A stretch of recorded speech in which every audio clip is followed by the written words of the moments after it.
अस्सलाम वालेकुम एवरीवन। आप ये इस घर का फ्रंट व्यू देख रहे हैं जो कि बहुत ही खूबसूरत अच्छा फ्रंट व्यू है। ये इनकी लोकेशन की बात की जाए तो ये मेट्रो होम्स रावलपिंडी में है। एरिया इनका 3 मरले है जिसमें 1 बेडरूम और 1 वाशरूम्स है। ये आप गिराज देख रहे हैं, बहुत ही खुला गिराज है, आप अपनी गाड़ी इजीली पार्क कर सकते हैं। इसकी डिमांड की बात की जाए तो 33 लाख रुपए इसकी डिमांड है 3 मरले की। अगर आप न्यू व्यूवर्स हैं तो मेरे चैनल को सब्सक्राइब करें और बेल आइकन को प्रेस करें ताकि इस तरह की अच्छी और ख़ूबसूरत वीडियो आपको मिलती रहे। ये इसमें इस सोसाइटी में अभी कुछ घर कंस्ट्रक्शन भी हो रही है।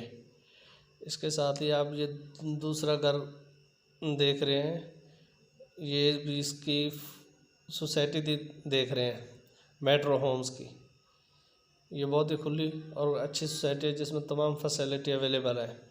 इसके साथ ही आप ये दूसरा घर देख रहे हैं, ये इंस्टॉलमेंट पे घर है। ये हमज़ा टाउन काना 9 लाहौर में है। 3 मरले का है जिसमें 2 बेडरूम 2 वाशरूम्स किचन अवेलेबल है। तमाम एसेसरीज़ आपको अवेलेबल होंगी। ये बहुत ही खूबसूरत बनाए गए हैं, अच्छा घर है, अच्छी लोकेशन पे है। ये आप इसका वाशरूम देख रहे हैं, फ्लोर पे टाइल वॉल पे टाइल लगाई गई है।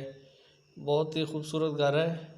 अगर इसकी डिमांड की बात की जाए तो 36 लाख रुपए इसकी डिमांड है जो कि आप इंस्टॉलमेंट में ले सकते हैं।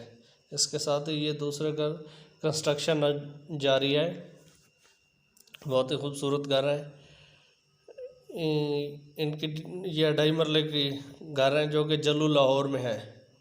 अभी इनकी कंस्ट्रक्शन जारी है जो कि बहुत ही जल्द ये कंप्लीट हो जाएंगे। इनकी डिमांड 40 लाख रुपए 2.5 मरला जिसमें 2 बेडरूम 2 वाशरूम किचन अवेलेबल है। Thank you. अपना बहुत सारा ख्याल रखिएगा। अल्लाह हाफिज़।